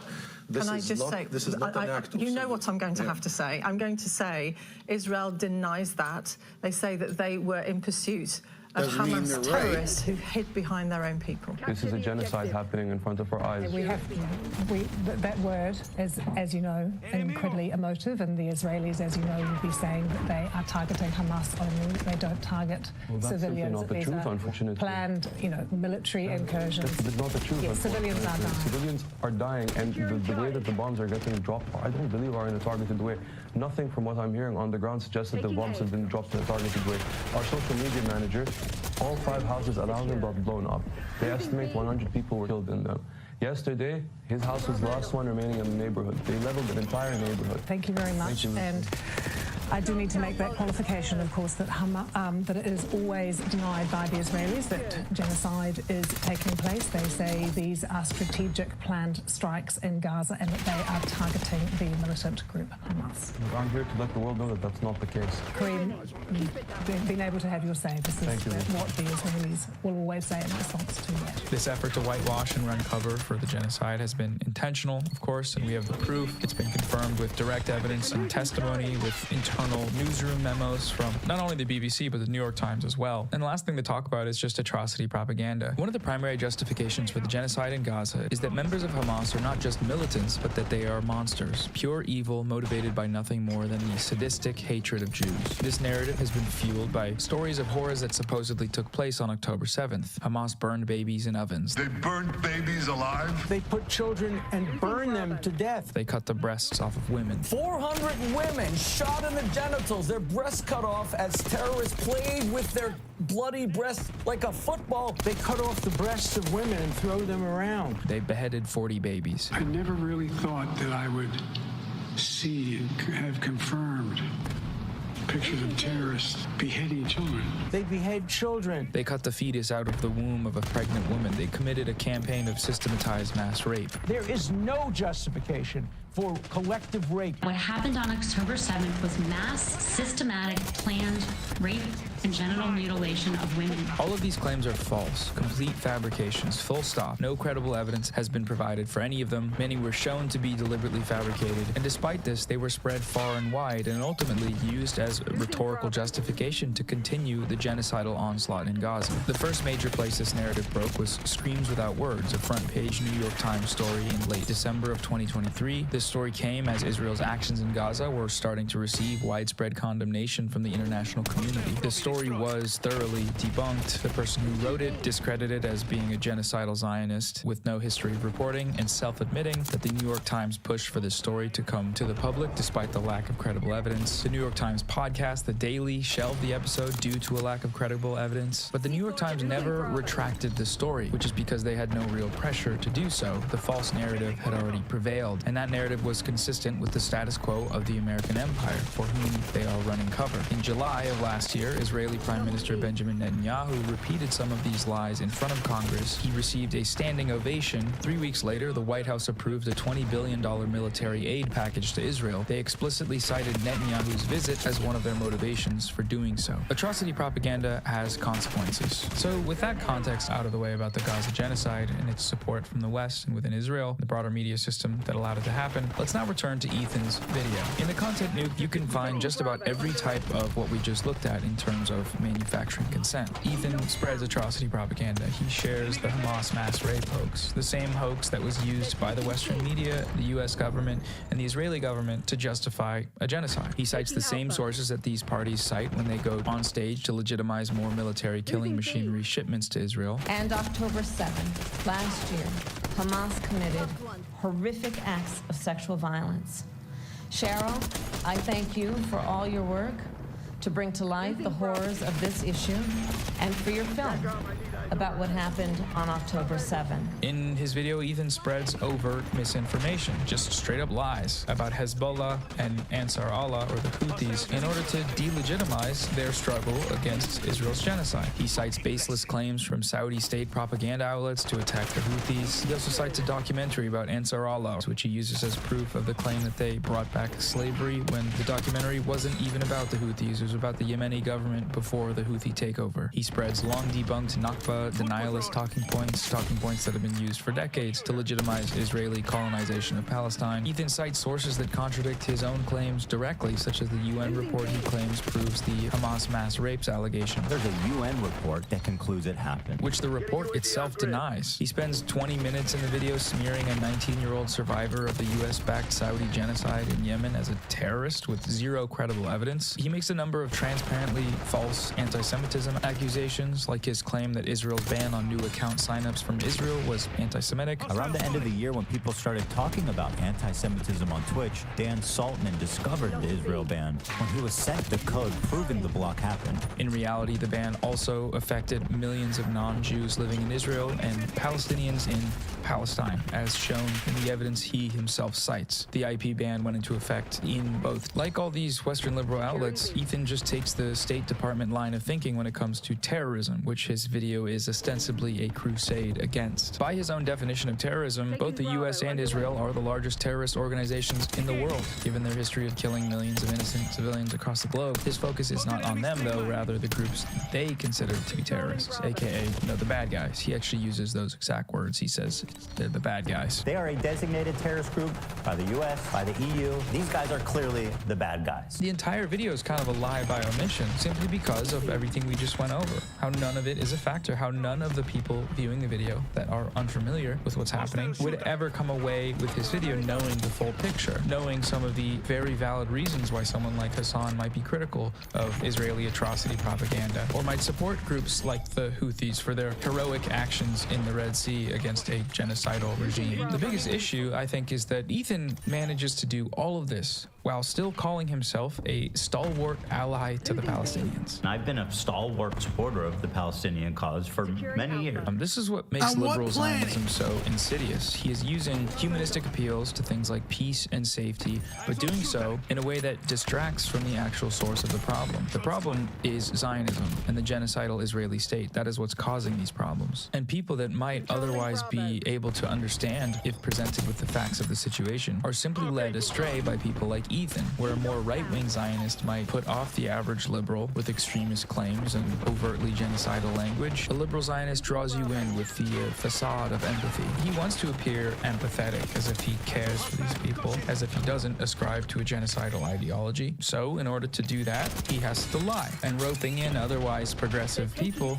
into a death cult. Aside from this video being a nonsensical genocidal propaganda piece, it's also entirely unoriginal. The video is a culmination of a months-long campaign against Hassan and all these other creators and Twitch, the company, to smear them as terrorists and anti-Semites and get people, in trouble. The campaign began as a response to the suspension of the live streamer Asmongold. Asmongold made some comments that explicitly justified Israel's genocide of Palestinians in Gaza. I'm not going to cry a fucking river when people who have genocide that's baked into their laws are getting genocided. They come from an inferior culture. I don't feel bad for them. I don't feel sorry for them. I don't care. I don't support them. Following his suspension for these comments, a community of large content creators, most notably the live streamer Destiny, along with his fan base, rushed to Asmongold's defense, whitewashing and justifying his comments. Meanwhile, Asmongold gets a 15-day ban for having a spicy take on the war. So you have someone like Asmongold who breathes the wrong direction, says the wrong thing, and instantly gets banned. In this situation, one could, if they were to extend the charitability, could say that Asmongold was probably referring to extremists in the Islamic religion. Extremists in the Islamic religion. The case of Asmongold's suspension from Twitch was then weaponized against these pro-Palestine voices, most notably Hassan, in an effort to get him deplatformed. To do this, they compiled a number of short clips taken from Hassan's live streams, using them to accuse Hassan of things like supporting and promoting terrorism, allegedly denying October 7th sexual violence, and making anti-Semitic statements. Each one of the clips and their associated accusations can be traced back to prominent posts on Destiny's subreddit.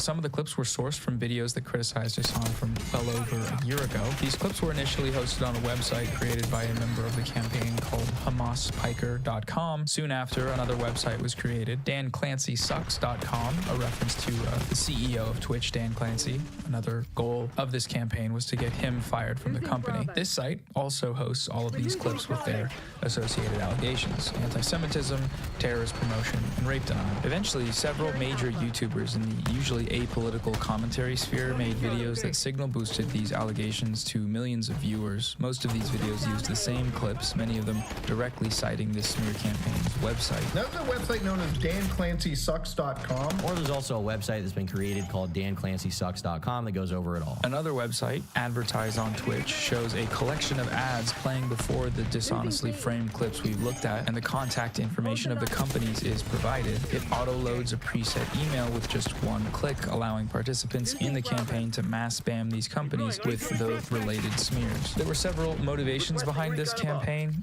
There were direct material incentives. On YouTube for the past few years, there's a big industry that's exploded in popularity.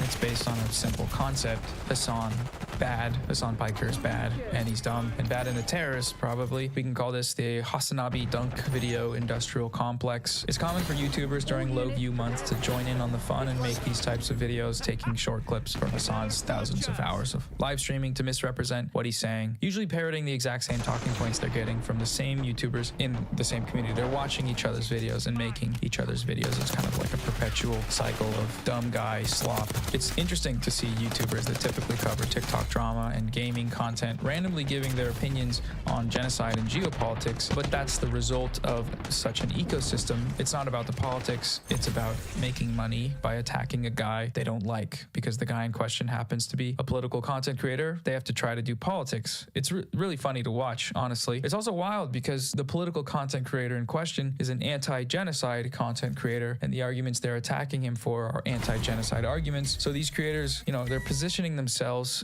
in opposition to him and his arguments, de facto positioning themselves on the pro-genocide side. Anti-genocide is pro-genocide. It's quite the precarious predicament they've placed themselves in. Do they realize it? No. Do they care? Probably not. But that's what's happening. That's what they're doing. The success of Ethan's video, which garnered over 3 million views in its first month, is a testament to the algorithmic viability of Hassan bad content. Get in front of a politically illiterate American audience and call a pro-Palestine influencer a terrorist. Promoting hateful terrorist music videos. Terrorist propaganda videos. Terrorist propaganda propaganda video. Collect big, fat AdSense check. That's how it goes. And Ethan knew it would do well, too, and made sure to get a sponsor for the video. Thank you to ExpressVPN for sponsoring this video. Which was a VPN company that happens to be owned by an Israeli billionaire with a history of funding and supporting the IDF. He's not a Zionist, though, apparently. Apparently, he's not a Zionist, and he's pro-Palestine. I've been a stalwart supporter of the Palestinian cause for many years. A few years ago, Destiny was banned from Twitch. Since then, he has repeatedly attempted to be reinstated on the platform, and the latest attempt by using the campaign was probably the closest he's ever been in terms of putting pressure on the platform. We're tired of your site changing the rules every week. Nobody knows what's going on. Get your shit together, unban Destiny, and fucking make a site that people actually want to go to. Dedicated the last 2 weeks of my life basically to Steve's cause. You're talking about the Twitch thing? Yeah, destroying Twitch. Some of the motivations for the campaign are political in nature, though, obviously. You know, Hassan Piker is one of the most prominent pro-Palestine voices on YouTube, and this campaign has been orchestrated by Zionists. The website that started this campaign, HamasPiker.com, doubled as a donation page for a prominent Zionist organization. Since learning about the existence of Israel on October 7th of 2023, Destiny has positioned himself as its #1 cheerleader, showing up to debates to defend the genocidal apartheid state using Zionist talking points and denying that a genocide is taking place. On the Lex Friedman Israel-Palestine debate, Destiny justified Israel's slaughter of 4 Palestinian children in the Gaza beach bombings using talking points plucked directly from IDF spokespeople. Those kids weren't just on the beach, as is often stated in articles. Those kids were literally coming out of a previously identified Hamas compound that they had operated from. They literally did. You can Google it. You can Google it. With all due respect, you're such a fantastic moron. It's terrifying. I left Finkelstein's iconic response in there because he is 100% correct. The events of that day were witnessed by dozens of journalists. There is no real dispute as to what happened, except from, of course, the party that slaughtered the children, which is Israel, and in turn, its propagandists, like Destiny. A group of boys, cousins, playing on the beach, now were running for their lives. Until seconds later, another shell hit. Israel claimed it was firing on Hamas militants at the port, but the dead were 4 young boys. He's also explicitly called for the genocide of Palestinians. Honestly, I'm pro-genocide. It sounds really shitty, but I think that Israel should just drop its fucking borders about where it is now, and basically Palestinians can go live in another place. That's really shitty, but that's about where I'm at. It's this guy and his community who are the source for every one of the arguments that Ethan makes in his video. Do stalwart advocates for Palestinians normally collaborate with advocates for Palestinian genocide? No, they do not, in my opinion. Destiny's podcast co-host Dan Saltman, the other main driver behind this campaign and the one spearheading the creation of these smear websites, is also a Zionist. Saltman promoted pro-Israel organizations like the ADL and Stopped Anti-Semitism, and Zionist politicians like Richie Torres, who shared and boosted the campaign. He consistently weaponizes Zionist talking points, like asserting that any reference to Zionism is actually just coded anti-Semitic language, the implication there being, of course, that criticizing Israel and Zionism is inherently anti-Semitic. That's a very common Zionist tactic. It's like the Zionist tactic, in the West at least. Perhaps the most significant motivation, though, and indicative of the sort of unserious nature of this campaign, is just spite. These people all seem to have deep personal vendettas against Hassan and these other creators that should give one pause when considering the seriousness of the campaign that they're running. God, he's so cringe. He's such a cringe loser. I would pay we'd raise $1 million to send this dude to go fight in Yemen, and then all of us would volunteer for the Navy. Holy shit, he's such a cringe. Destiny has for almost 5 years just obsessively talked about Hassan on his channel. He's made video after video about him. The frequency of these videos increased after Destiny was banned from Twitch. In the span of time since then, he has uploaded almost 80 videos about Hassan out of a total of 450 videos. So that's at least 1/5 of his working life spent talking about Hassan. In contrast, in the same span of time, Hassan has uploaded over 1,200 videos, and he's talked about Destiny a total of 5 times.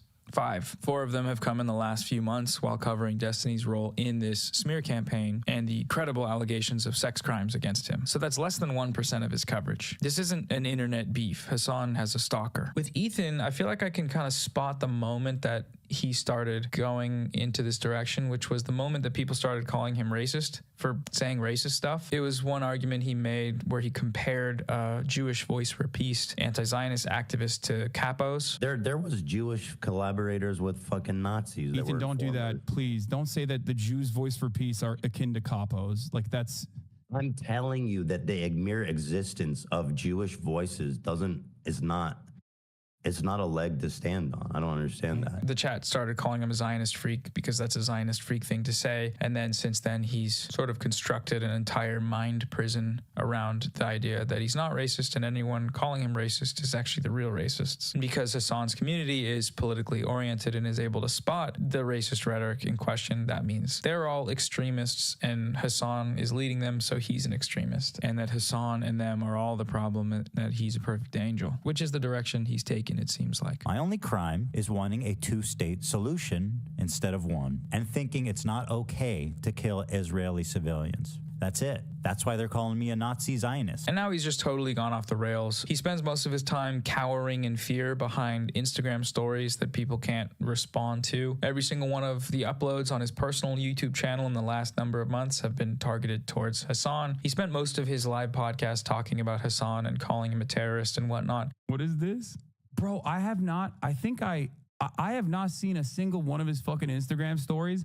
I didn't know he was posting about me this much. Oh my God, every day? Every single day? No. There was that one Instagram story where Ethan Klein was having to evacuate due to the wildfires or something, and he managed to make the post about Hassan and about how Hassan probably thinks it's awesome that his house might burn down while his family is in the background trying to evacuate the wildfires. Just wild. Ethan Klein has repeatedly denied any association with this campaign and Destiny or his community. That may have something to do with the recent credible allegations that Destiny is a sex criminal. But this is false. Ethan has been caught on his live podcast browsing the Destiny subreddit for arguments to use to attack Hassan. Leaked Discord logs show Dan Saltman admitting to exchanging emails with Ethan and the H3 team personally during the campaign. And even if there wasn't evidence of direct communication, the far more important connection is that Ethan is saying the exact same things, using the same out-of-context clips that everyone else used to call Hassan a terrorist or whatever. It's been a group effort. That's just what it is. So just a few final thoughts here.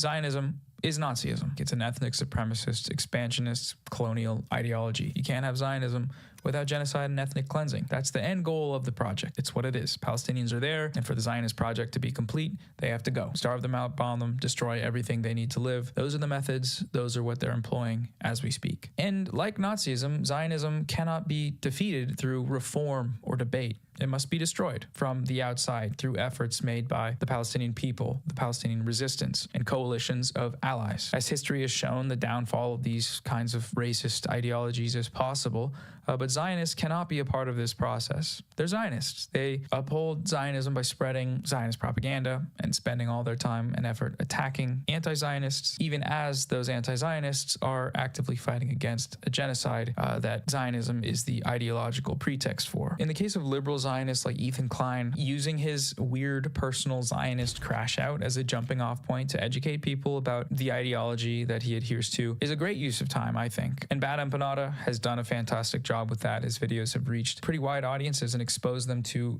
the reality and history of the genocidal Zionist project. That's a really good thing. That's a really important thing that he's doing. And I think many of you can probably also help out with that. Most of you have smartphones and cameras and TikTok. So go ahead. Start posting about it. Spread the word. Aside from being a morally good thing to do, it's also becoming sustainable. It's algorithmic.